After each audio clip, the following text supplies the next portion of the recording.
Здравствуйте, дорогие друзья! Я рада вас приветствовать на моем канале. Сегодня в данном видео я делаю знаменитый пирог «Укус пчелы». Пирог я буду делать именно по старинному рецепту на дрожжевом тесте с очень вкусной карамельно-медовой корочкой сверху с миндалем. И пирог готовится очень просто и очень быстро, буквально тает во рту. Знаменитый немецкий пирог Bienenstich. Приготовим сначала тесто. 100 мл теплого молока. Туда же я отправляю 1 чайную ложку сухих дрожжей, 1 пакетик ванильного сахара 8 грамм, 30 грамм сахара. Все это просто перемешиваю. И оставляю сейчас при комнатной температуре на 10 минут, чтобы дрожжи просто вступили в работу. Переливаю в ту миску, где буду замешивать тесто. Добавляю туда 1 яйцо комнатной тоже температуры, щепотку соли, яйцо среднего размера здесь у меня, 50 грамм сливочного масла размягченного. Все это просто перемешиваю, насколько это возможно, и просеиваю туда 250 грамм совершенно обычной муки. И сейчас я не буду недолго вымешивать это тесто, не буду также использовать никаких кухонных приборов, просто объединяю все эти ингредиенты в один ком.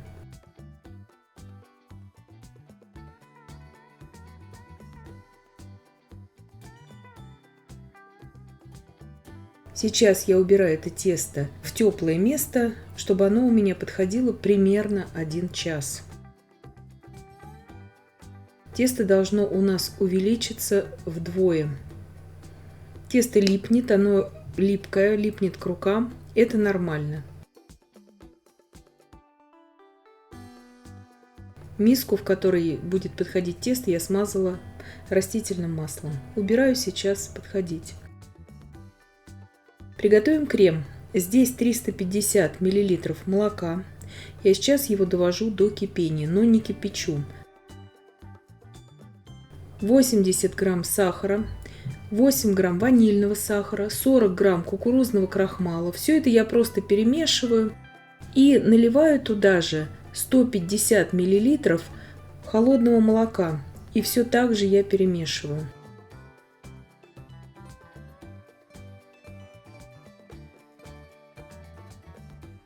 Иду сейчас на плиту уваривать всю эту смесь. Молоко закипает, тонкой струйкой помешивая в центре ковшика, я вливаю туда всю крахмальную смесь и на умеренном огне при непрерывном помешивании в кастрюле с толстым дном я довожу всю эту смесь до кипения. Как только смесь закипела, пошли первые пузыри, я провариваю еще примерно 30 секунд.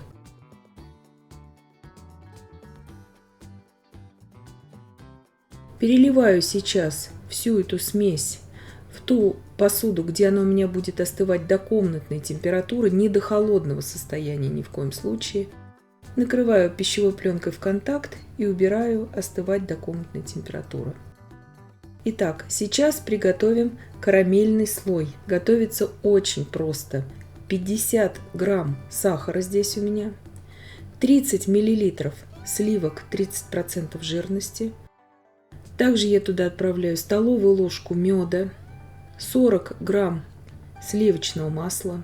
И на плите сейчас на среднем огне я все это просто довожу до кипения. Ничего здесь ждать не нужно, особо как-то перемешивать тоже не нужно. Просто все это силиконовой лопаткой я перемешиваю. Когда смесь закипела, я провариваю ее примерно 1,5–2 минуты, не более. То есть этого будет абсолютно достаточно. Она будет сначала очень жидкая, потом, когда уже пузырьки будут такие более вязкие, слегка вязкие, уже можно будет добавлять туда миндаль. Я не советую здесь очень сильно уваривать эту смесь. Видите, она сейчас еще стекает у меня, потому что вы потом не сможете вот эту карамельную массу распределить по сырому тесту.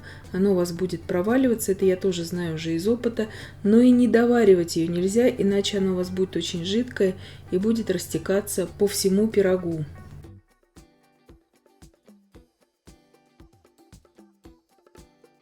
Итак, вот до такой консистенции мы сейчас уварили всю эту смесь.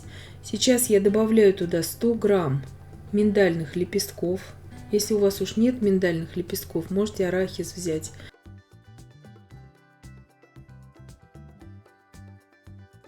Конечно же, в оригинальном рецепте идет миндаль.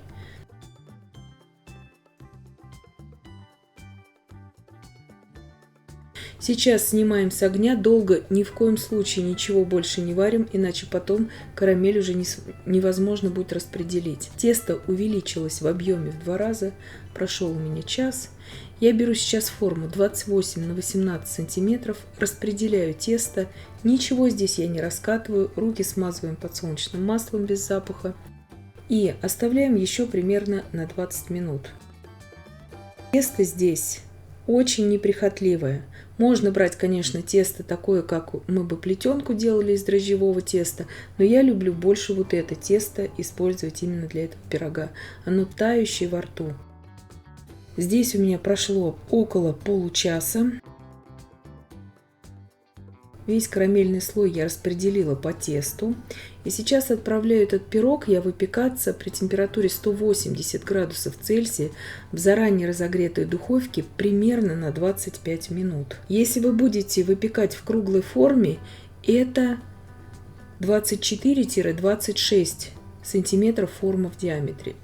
Вот так я только что достала пирог. Вот так красиво он выглядит после духовки. Смесь заварная остыла до комнатной температуры. Я сейчас ее перемешиваю вот так вот, просто до однородности слегка.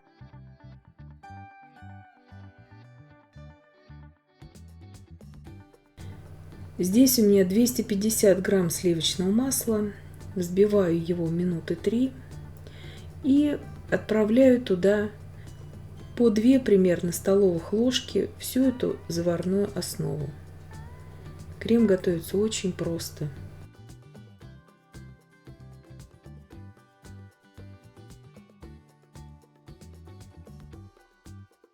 И таким образом по 2 столовых ложки вводим всю заварную основу. Крем у меня готов, и можно уже наполнять им пирог. Пирог остыл у меня до комнатной температуры. Я вырезаю его сейчас из формы. Пирог получается невысоким. Если вы хотите более высокий, берите тогда более маленькую форму, но это я делать не советую, потому что здесь вообще в идеале не должны быть очень высокие коржи. Сейчас разрезаю быстро это все. Он нарезается очень хорошо. Тесто очень нежное. Здесь карамель просто у меня протекла сверху. Сейчас по традиции этот пирог разрезается сначала верхний слой отдельно ножом, чтобы прорезать все эти миндальные лепестки, а потом уже выкладывается вот такими порциями на крем. И, в принципе, такого пирога хватит где-то на 16 порций, потому что пирог очень сытный.